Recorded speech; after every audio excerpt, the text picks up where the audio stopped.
Hello everyone, how are you all? Today in this video we will discuss control limits for X bar chart, and in my last video we have discussed about the construction of X bar and R chart step by step.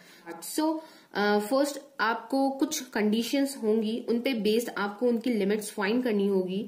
So यहाँ पे आपके पास two cases आपको consider करने होंगे, जब आपके standards given होंगे और जब आपको स्टैंडर्ड्स गिवन नहीं होंगे. तो उन दोनों कंडीशन के बेसिस पे आप लोग कंट्रोल चार्ट की लिमिट जो है वो फाइंड आउट करोगे.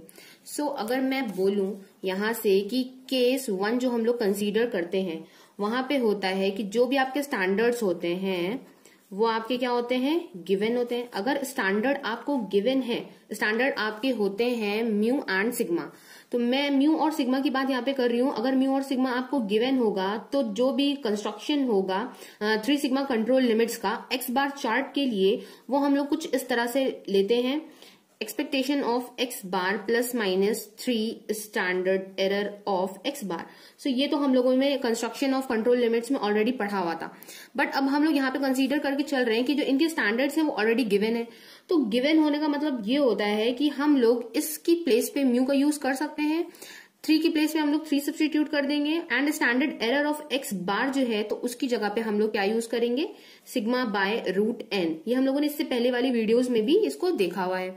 सो यहां से आप लोग देख सकते हैं कि ये जो हमारी लिमिट है तो इसको हम लोग 3 बाय रूट एन को एक साथ ले सकते हैं, और इसको आप कोई भी कांस्टेंट सपोज कर सकते हो. तो यहां से मैं इसको लिख देती हूँ म्यू प्लस माइनस ए सिग्मा, जहां पे ये जो ए आपको दिख रहा है ये आपका क्या है, कांस्टेंट है, और इसकी वैल्यू आप लोग फाइंड आउट कर सकते हो. इस चैप्टर के जो लास्ट पेजेस है वहां पे आपको एक टेबल गिवन है जहां पे एन की डिफरेंट वैल्यूज के लिए आपको ए की जो डिफरेंट वैल्यूज हैं वो आपको गिवन होंगी, और एन की जो वैल्यू है वो आपकी 2 to 25 गिवन है. तो उनके अकॉर्डिंग जो भी ए आपका ये कांस्टेंट आ रहा है तो इसकी जो भी वैल्यूज हैं वो आपको वहां पे मिल जाएंगी. सो अगर ए की वैल्यू आपको क्वेश्चन में नहीं गिवन होगी तो यहां से आपको एन की वैल्यू पता होगी, तो एन की वैल्यू सब्स्टिट्यूट करके भी आप इस इक्वेशन को, इन लिमिट्स को फाइंड आउट कर सकते हो. सो एक तो ये हो गया. अब इसी में अगर स्टैंडर्ड आपके गिवन है तो आपने म्यू और सिग्मा यूज कर लिया, बट म्यू और सिग्मा की कुछ वैल्यू गिवन हो. दैट मीन्स मान लीजिए कि अगर म्यू की वैल्यू आपको म्यू डैश गिवन है एंड सिग्मा की जो वैल्यू है वो आपको गिवन है सिग्मा डैश, तो फिर आप म्यू के प्लेस पे यहाँ पे म्यू डैश का यूज और सिग्मा की प्लेस पे सिग्मा डैश का भी यूज कर सकते हो. तो ये तो आपका अंडरस्टूड है कि अगर आपको कोई भी वैल्यूज गिवन है म्यू एंड सिग्मा की प्लेसेस पे तो वो आप लोग सब्स्टिट्यूट करके क्वेश्चन को फर्दर सॉल्व कर सकते हो. अब नेक्स्ट देखिए ये आता है कि हमारा जो केस सेकंड है उसकी भी हम लोग बात कर लेते हैं. केस सेकंड में अगर मैं बोलूं कि स्टैंडर्ड जो है वो आपके वो गिवन नहीं हो, तो स्टैंडर्ड गिवन नहीं है दैट मीन्स आपको म्यू और सिग्मा के बारे में कुछ भी नहीं पता है. तो हम लोगों को हमेशा से पता होता है कि अगर हम लोगों को स्टैंडर्ड्स गिवन नहीं है, म्यू और सिग्मा पैरामीटर्स की वैल्यू नहीं पता होती है, तो हम लोग उन वैल्यूज को एस्टिमेट कर लेते हैं. देन उन वैल्यूज को एस्टिमेट करने के बाद उनको यूज करके हम लोग आराम से ये लिमिट्स फाइंड आउट कर सकते हैं. तो अब आप लोग देखिए हम लोग यहाँ से क्या करेंगे. अगर हम लोगों को म्यू जो है उसकी वैल्यू नहीं पता है, सो इससे पहले वाली आपने वीडियो देखी होगी तो उसमें मैंने आपको बताया था कि एक्सपेक्टेशन हम लोग अगर लेते हैं एक्स डबल बार का, सो उसकी जो वैल्यू होती है वो म्यू के इक्वल होती है. सो यहाँ पे अगर हम लोगों को म्यू की वैल्यू नहीं पता है तो हम लोग यहाँ पे क्या करेंगे, म्यू का जो एस्टिमेट है दैट इज एक्स डबल बार, उसका यूज कर लेंगे इसकी प्लेस पे. अब ठीक है, अब हमारा म्यू का तो एस्टिमेट आ गया, बट अब हमें सिग्मा का भी एस्टिमेट चाहिए है. सो लास्ट वीडियो में मैंने ये भी बताया था कि अगर आप लोग सिग्मा का एस्टिमेट जो फाइंड करते हो वो आता है आपका आर बार बाय D2. सो अगर आप लोगों ने लास्ट वीडियो नहीं देखी है तो आप लोग प्लेलिस्ट में जाके वहां से देख सकते हो. सो यहाँ पे आप देख सकते हैं कि हम लोगों को दोनों के ही एस्टिमेट्स फाइंड आउट हो गए हैं, तो हम लोग इस फॉर्मूले में वैल्यूज सब्स्टिट्यूट कर सकते हैं. सो यहाँ से आप लोग देखिए म्यू की जगह पे हम लोग क्या सब्स्टिट्यूट कर सकते हैं, एक्स डबल बार देन प्लस माइनस, उसके बाद आता है यहाँ पे 3 रूट एन को हम 3 के साथ ही ले लेंगे. सिग्मा, अब यहाँ पे सिग्मा का एस्टिमेट आपको रखना है, तो सिग्मा का एस्टिमेट आपका ये दिख रहा है आर बार बाय D2. सो हम लोगों ने यहाँ से सब्स्टिट्यूट कर दिया. अब इसके बाद आप यहाँ पे देखिए जो भी कांस्टेंट टर्म्स हैं उनको हम लोग क्या कर लेंगे, सेपरेट कर लेंगे.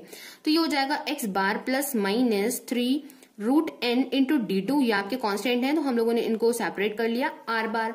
अब इसकी जगह पे भी हम लोग कोई कांस्टेंट जो है वो लेट कर सकते हैं. सो इसके प्लेस पे हम लोग यहाँ पे सब्स्टिट्यूट करते हैं A2 आर बार। सो आपकी यहीं से हमको मिल जाती है upper limit and lower limit. और एक्स बार आपकी जो देखिए मैं यहाँ पे लिख देती हूँ, जो हमारी लोअर कंट्रोल लिमिट होती है वो आपकी क्या हो जाती है, वो आपकी होती है x double bar minus A2 are बार। आपकी जो कंट्रोल लिमिट है वो आपकी हो जाती है एक्स डबल बार, एंड आपकी जो अपर कंट्रोल लिमिट है वो आपकी हो जाती है x double bar plus A2 are बार।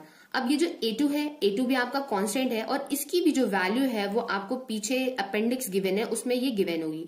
सो जैसे जैसे आपकी n की वैल्यू चेंज होती जाएगी उसके अकॉर्डिंग आपको ये A2 की वैल्यू भी मिलती जाएगी। नाउ नेक्स्ट हम लोग इन लिमिट्स को अगर हम लोग चाहें तो हम लोग एस बार के फॉर्म में भी रिप्रेजेंट कर सकते हैं। सो एस बार के फॉर्म में रिप्रेजेंट करने के लिए आप लोगों को देखना पड़ेगा पेज नंबर 1.18 पे। वहां पे कुछ इस तरह की प्रूविंग है कि एक्सपेक्टेशन ऑफ एक्स जो है आपका, उसकी वैल्यू जो होती है वो C2 सिग्मा के बराबर होती है, जहां पे एस जो है आपका वो आपका होता है सैंपल वेरिएंस। सो यहां से क्या हम लोग इस तरह से लिख सकते हैं S bar is equal to C2 sigma, और अगर यहां से हम लोग सिग्मा का एस्टिमेट फाइंड आउट करना चाहें तो वो क्या हो जाएगा, sigma cap is equals to x bar by C2। So जिस तरह से हम लोगों ने यहाँ पे आर के फॉर्म में सिग्मा का एस्टिमेट सब्स्टिट्यूट किया था, तो उसी तरह से हम लोग इस फॉर्मूले में सिग्मा कैप का जो एस्टिमेट है एस बार के फॉर्म में वो भी सब्स्टिट्यूट कर सकते हैं।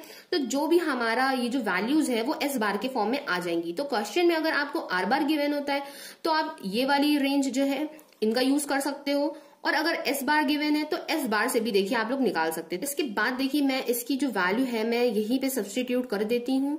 तो देखिए सबसे पहला आपको रखना है x double bar plus minus 3 के बाद आपका होता है standard error that is sigma by root n. तो सिग्मा की जगह पे आप क्या सब्स्टिट्यूट करोगे, मैं रूट एन यहाँ पे रख दे रही हूँ, और सिग्मा की जगह पे आपको सब्स्टिट्यूट करना है एस बार बाय C2।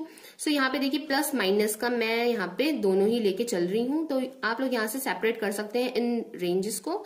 सो ये हो जाएगा 3 by root n C2 then s bar. So ये टर्म जो है ये टर्म आपका एक कांस्टेंट टर्म है, और कांस्टेंट टर्म होने की वजह से आप इसको एक नाम भी दे सकते हैं जिसको मैं दूंगी A1 एस बार।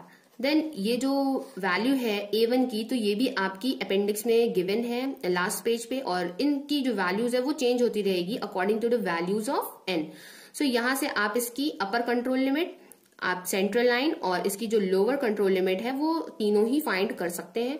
तो जो कंस्ट्रक्शन ऑफ लिमिट्स था फॉर एक्स बार चार्ट उसमें सिर्फ इतनी ही चीजें हैं जो कि आपको ध्यान में रखनी है, और इसके बाद हम लोग पढ़ेंगे control limits for R chart. So I hope कि ये आज का जो लेक्चर था वो आपको समझ में आया होगा, और ये ज्यादा टिपिकल नहीं है, आप लोगों को समझ में आ जाएगा अगर आप लोग एक बार खुद से भी पढ़ोगे। So thank you for watching my video, have a nice day.